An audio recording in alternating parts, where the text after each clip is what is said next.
you know, everybody in college football now, the athletes, the coaches, they're all 1 year mercenaries. They come in, they do their thing, they represent the school, but how many of them stay?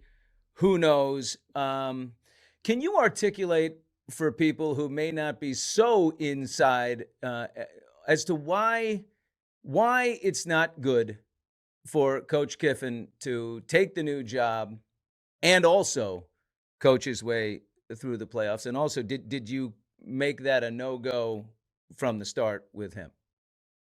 Yeah, we were pretty clear, for a few weeks that if coach, was going to take another job, that there would not be an opportunity to coach this team in the playoff. And so, I think that's something that was kind of a non-negotiable with us. And again, there's some nuance to that. We want to put the players in the best possible, opportunity to win these games. But when you leave, not only for another college team, but a rival, that's on our schedule next year, that we play in Oxford, Mississippi next year. It's time to, if you take that job, it's time to go ahead and go take that job, And so, but back to your original point, I agree that things have certainly changed a lot with the transfer portal and name, image, and likeness and rev share. But I do truly believe, Billy, that these young men and their young women on our women's teams, they do care, and they are still competing at a high level. They still want to get an education. There's still a lot of great things about college and college athletics that haven't changed. And so, again, I just love the fact that we're able to kind of put the focus back on the players and really focus on what matters, and that's going and finishing this thing the way we need to. There's no question. I mean, if you look at, orientation week when you're a freshman going to college, in 5 days, you're best friends with some people and they end up being friends for life. So over a football season, there's no question that a character and a team, comes together and there's tremendous passion.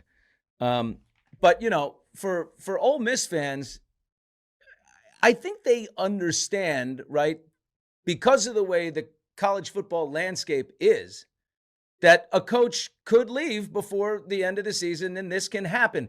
Is the issue that Oxford is really upset.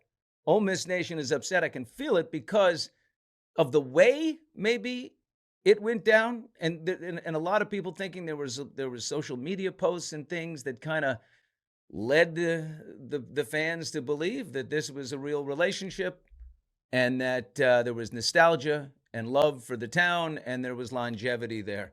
Is that naive, or is that right for them to feel that?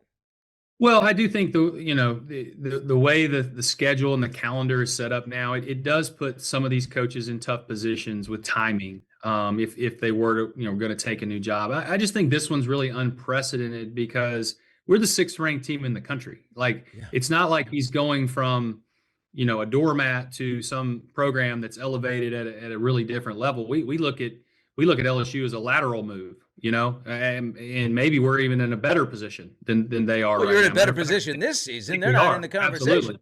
Yeah, absolutely. And so, for someone that wants to, take another job to pursue national championships, when literally, in 18 days from now, you're going to have an opportunity to chase a national championship right here in Oxford. I think that's why people just don't understand. And so, but you know what? He made that decision. We'll respect that decision.